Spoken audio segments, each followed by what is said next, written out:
Tollywood sensation director Boyapati Srinu ప్రస్తుతం తన next project కోసం తీవ్రంగా శ్రమిస్తున్నారు. అఖండ 2 ఆశించిన ఫలితాన్ని అందుకోలేకపోవడంతో ఆయనతో సినిమాలు చేసేందుకు టాలీవుడ్ అగ్ర హీరోలు వెనకాడుతున్నట్లు ఇండస్ట్రీ టాక్. ముఖ్యంగా తన ఫేవరెట్ హీరో నందమూరి బాలకృష్ణ కూడా మరో అవకాశం ఇచ్చేందుకు ప్రస్తుతానికి ఆసక్తి చూపడం లేదని సమాచారం.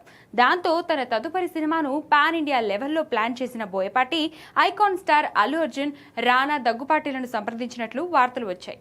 అది వర్కౌట్ కాకపోవడంతో బాలీవుడ్ స్టార్ హీరో రణవీర్ సింగ్ కూడా ఒక భారీ మాస్ కథను వినిపించారు. కానీ అక్కడి నుండి కూడా సరైన రెస్పాన్స్ రాకపోవడంతో బోయపాటి తన చూపుని కాలీవుడ్ వైపు మరలించాడు. తాజా సమాచారం ప్రకారం కాలీవుడ్ స్టార్ హీరో కార్తీ బోయపాటి శ్రీనుకు గ్రీన్ సిగ్నల్ ఇచ్చినట్టు తెలుస్తుంది. గతంలో బోయపాటి అగ్ర హీరో సూర్య కోసం ఒక పవర్ఫుల్ స్క్రిప్ట్ సిద్ధం చేశారు. అయితే సూర్య డేట్స్ ఖాళీ లేకపోవడంతో ఇప్పుడు అదే కథను కొద్దిపాటి మార్పులతో కార్తీతో చేసేందుకు సిద్ధమవుతున్నట్లు వార్తలు వినిపిస్తున్నాయి. కార్తీకి తెలుగులో మంచి మార్కెట్ ఉంది. అలాగే Boyapati mark mass elements Karthi body language కు సరిగ్గా సెట్ అవుతాయని అభిమానులు భావిస్తున్నారు. అయితే బోయపాటి సితారా ఎంటర్టైన్మెంట్స్ తో ఓ సినిమా చేయాల్సి ఉంది. మరి కార్తీతో సితారా సంస్థలో సినిమా చేస్తారా లేదా మరో బ్యానర్ లో చేస్తారా అనేది చూడాలి.